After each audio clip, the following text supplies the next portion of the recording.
Valley cross করে আজকে লাদাখ ট্যুরের সপ্তম দিনে আমরা যাচ্ছি প্যাংগং লেকে। তো প্যাংগং লেক যাওয়ার পথে এরকম সায়ক রিভারের বেডের ওপর দেখুন অসাধারণ সুন্দর রাস্তা বানিয়ে দিয়েছে বিআরও। এটা লাস্ট ইয়ারও অফ রোডিং ছিল, মানে পুরো পাথর দিয়ে ছিল। পুরো রাস্তাটা এত সুন্দর বানিয়েছে। আর দূরে ওই যে দেখতে পাচ্ছেন বরফের পাহাড়, অসাধারণ অসাধারণ ভিউ। আর এরকম রাস্তা এগুলো যদি আপনারা সামনে এসে উপভোগ করতে চান তাহলে অবশ্যই লাদাখ একবার আসুন। সে আমাদের সাথে আসুন কি নিজেরা আসুন বা অন্য কোনো এজেন্সির মাধ্যমে, কিন্তু একবার লাদাখ জীবনে আসা চাই। স্বপ্নের ট্যুর হয়ে থাকবে সারা জীবন। এই যে পাহাড়ের রূপ আর এই যে সৌন্দর্য সেটা অন্য কোনো পাহাড়ে পাবেন না। পাহাড় আপনারা অনেক দেখবেন, কিন্তু লাদাখের মতো এই সৌন্দর্য কিন্তু দেখতে পাওয়া সত্যিই একটা ভাগ্যের ব্যাপার। তো আমরা আজকে সকালবেলায় একটু তাড়াতাড়ি বেরিয়েছি, 7:15 সাড়ে 7টার মধ্যে আমরা ব্রেকফাস্ট রেডি করে দিয়েছিলাম। কারণ এটা হচ্ছে যেহেতু আজকে অনেকটা ঘুরে ঘুরে যেতে হবে, আসামসা রুটটা বন্ধ আছে, তো তার জন্য 10,000 টাকা এক্সট্রা দিতে হবে আমাদের গাড়ির জন্য। ঠিক আছে, কিছু উপায় নেই, কিন্তু তবুও আমাদের গ্রুপের সদস্যরা খুবই ভালো। 8:15 করেছিলাম, 8:20-র মধ্যে আমরা কিন্তু স্টার্ট করতে পেরেছি। এই যে সায়ক রিভার নিচে দিয়ে যাচ্ছে, আর এই যে সুন্দর মাঝে মাঝে এরকম গাছপালা দেখা যায়, এরকম পাহাড়, আর ওই উঁচুতে বরফ ঘেরা পাহাড়, দুর্দান্ত। তো আমরা আজকে গিয়ে থাকবো প্যাংগংয়ের স্নো পাইন উডেন কটেজ, সবচেয়ে ভালো কটেজগুলোর মধ্যে একটি। আর এটা লুকুং বলা হয় জায়গাটা। প্যাংগং লেকটা তো বিশাল বড়, তার মধ্যে 1/3 আছে আমাদের কাছে, 2/3 হচ্ছে চায়নার কাছে, চায়নার কবজায় যাকে বলতে পারেন। তো এই পুরো জায়গাটা চোখে দেখার সৌভাগ্য আমাদের হয়েছে। আমার তো বারবার হয়, তো আমি তো খুবই ভাগ্যবান।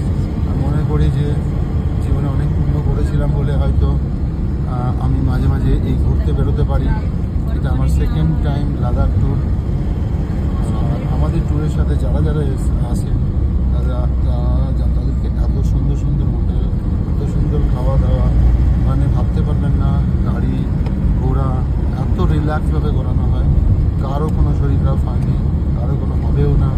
হাইজিন মেনটেন করা এবং আসার আগে থেকে সবাইকে একটু পরামর্শ দেওয়া যে আপনারা এই করুন বাড়িতে কী কী জামা কাপড় নেবেন, কী মেডিসিন নেবেন, সব কিছু আমরা অ্যাডভান্স জানিয়ে দিই।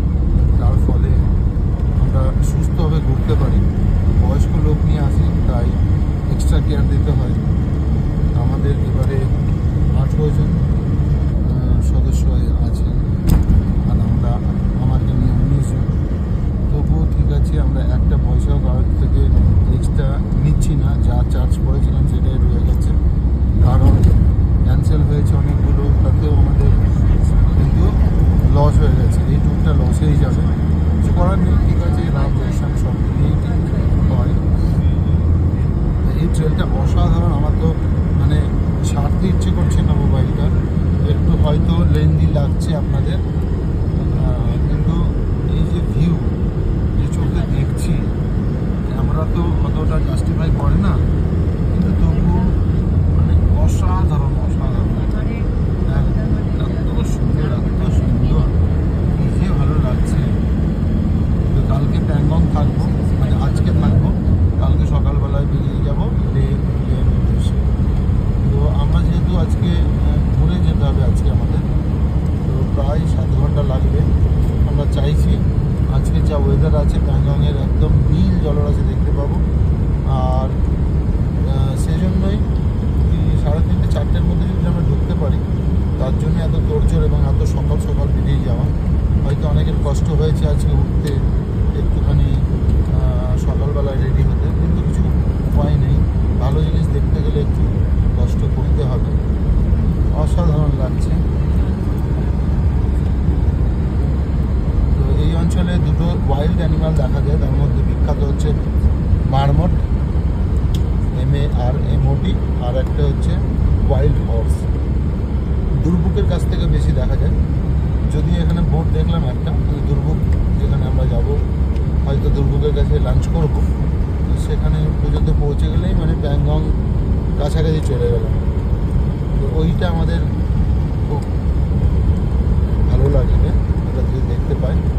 তবে এই রাস্তাটা দেখে সত্যি আজকে আমি মুগ্ধ হয়ে গেলাম, যে রাস্তার ওপর দিয়ে মানে পুরো পাথরের রাস্তা ছিল, সেটাকে একটা বছরের মধ্যে এতটা চেঞ্জ, একদম হাইওয়ের মতো করে দিয়েছে রিভার বেডের ওপর। সত্যি স্যালিউট এরকম ইন্ডিয়ান গভর্নমেন্টকেও স্যালিউট, যে এরকম একটা সুযোগ আমাদের করে দিচ্ছে। এত স্মুথলি আমরা জার্নি করতে পারছি। আমি ভাবতে পারছি না যে রাস্তা আমরা আগের বারে লাফাতে গেছিলাম, পুরো মানে প্রচণ্ড একটা ভয়ঙ্কর ট্রেল, 10-15 কিলোমিটার প্রায় লাফাতে যাচ্ছিলাম।